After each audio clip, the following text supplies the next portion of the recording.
in. It's from Donna Corby. Ben, first off, I suppose the obvious question is correct stoppage? I thought I was fine, but whatever, that's his job. And if that's what he felt, that's what he did. Is that that for your combat sports career?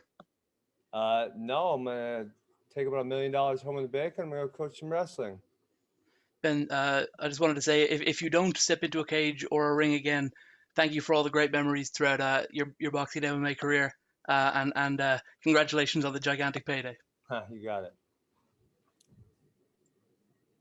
All right, next up is Euro under King. All right, Ben, the main question here is, do you think that Taylor and Dake can both pull away with Olympic gold medals this year? I think the United States American wrestling team has, both on the women's side and the men's side, we have a lot of really good chances at medals. I mean, I think probably 4 or 5 in men's freestyle. And I mean, we have the opportunity to get 6 in women's freestyle. So it could go really well. All right, thanks, Ben. Okay, next up is Perfect Parlay Pursuit.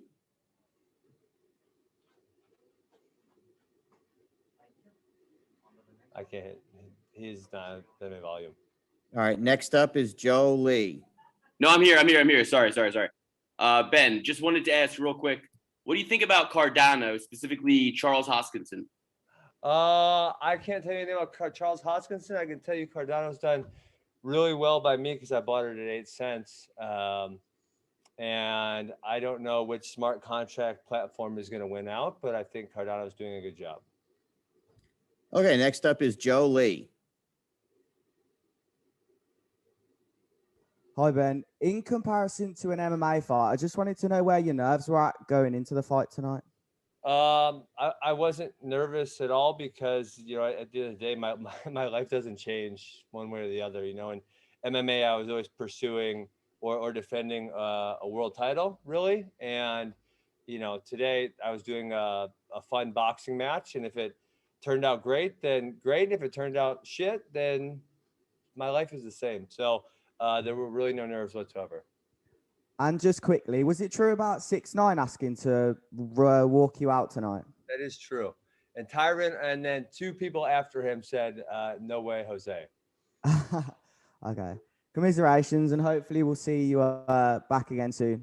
I will not be back again. She'll come to wrestling in any sort of cage. I will not be in any sort of cage. All right, next up is Jeremy York.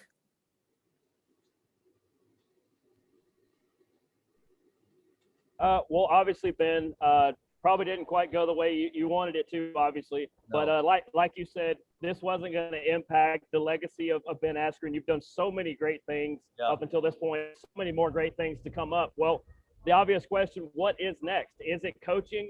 You just said maybe not in a fight capacity. Is it coaching now? Yeah, I'm just going to continue with my life as it was, podcasting and coaching. And that's kind of what I told you guys all I was going to do. I mean, it is unfortunate. I really did think I could do better. It's, that was not fun. Well, either way, thanks for coming out. Hopefully you enjoyed our city, and we look forward to seeing you down the road. And good everything going forward. Cool. Okay, next up is Boxing Social. Ames here for Boxing Social in association with Betfred. Ben, unfortunately, with the loss and the way it went down, there'll be a level of ridicule that comes with it undeservedly. Were you prepared for that coming in, and what's coming essentially? Probably deserve it. Why do you feel that way? I got knocked out by Jake Paul. It's fucking embarrassing. Like, you look very stone-faced and like it hasn't really fazed you, but I'm just wondering, like, behind that, how are you feeling emotionally? I don't really give a shit. There's some pizza waiting in my hotel room. I'm going to go eat that. I'm going to go fly home and hang out with my kids tomorrow. And on Monday, I'll probably be at wrestling practice. And finally, like, I know it sounds trite, and you could probably say, well, you got hit with a knockout punch, but what really went wrong tonight? You know what? I heard my coach, Mike, he was saying I was definitely overreacting to his feints, and that was probably, that was the beginning of the end. I probably shouldn't have reacted that hard to the feints. And If that ref would have let me grapple a little longer, maybe that would have helped out a little bit. But hey, there's no excuses, right? I got in a fucking boxing match and it didn't go so well. Next up is Gabriel Gonzalez. Hey Ben, first off, just can you explain that moment? You get up from the knockdown. What exactly did you say to the ref? What did he say to you? Because we're all seeing and we're like, what the heck was that? Can you tell us what exactly happened? Fine. I said, I'm fine. And he said, no, you're not. I said, no, I am. And he said, no, you're not. And then he stopped it. And then, he's in charge. And so I can't really debate him that much. Compared to other hits you've taken, the Robbie fight, Robbie Lawler, anything else? More hurt, less hurt? What was it? I don't really feel any pain, but I guess it caused me to fall down. So that's not good. Okay, next up is Daniel Bittman. Hey, Ben, we all know two things. One, you're a world-class athlete. And number two, we know that you've had to answer pretty much the same question every time and that you're going to do the same thing, win or lose. Do you think that calm nature had anything to do with the loss tonight, not bringing enough adrenaline into it? No, I fought as hard as I could. I trained as hard as I could, right? Given the fact that I was sitting on the couch for 16 months, they said, let's fight. I said, okay. I started training right away. Given the amount of time, I got into as good a shape as possible. And I took it seriously. I was very disciplined in my training. So I don't really, I have no excuses, right? And like I said, I was very comfortable going in there. I don't know. I just got hit with a hard punch, I guess. Absolutely. Thank you, Ben, for a great career. Yep. Appreciate it. Next up is Hans Feistode. Hey, Ben. So, I really wanted to know, obviously since you just lost, do you kind of respect him now? No, his skill set? I don't. No, I don't. Because I want to see him get in the fight, and I'm sorry I let you down. I didn't get in the fight with him. He hit me early. As I said, that's when you respect someone is when you see what they're made of. And, I was hoping that you guys would get to see that tonight, and I let a lot of people down because they didn't get to see that. Well, that kind of follows me up to my next question.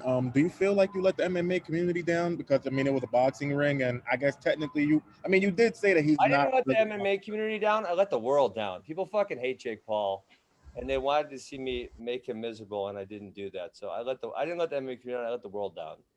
And if I could just ask you this one last thing, obviously you were in MMA. If there's one perch from MMA kind of around his weight class, who was that guy that you would kind of nominate? Tyron Woodley? I would love Tyron to whoop him up. Tyron wants to fight Oscar De La Hoya, but I would love for Tyron to fight Jake Paul. He's a significantly better boxer than I am. So, that would be my guy. Gotcha. Thank you, man. Really appreciate it. Got it. And next is Paul Gant, Go For It Radio. Ben, how are you, sir? Good.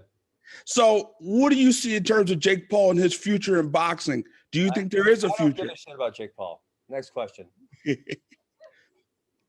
Have a nice night. You got it. Ben, thank you.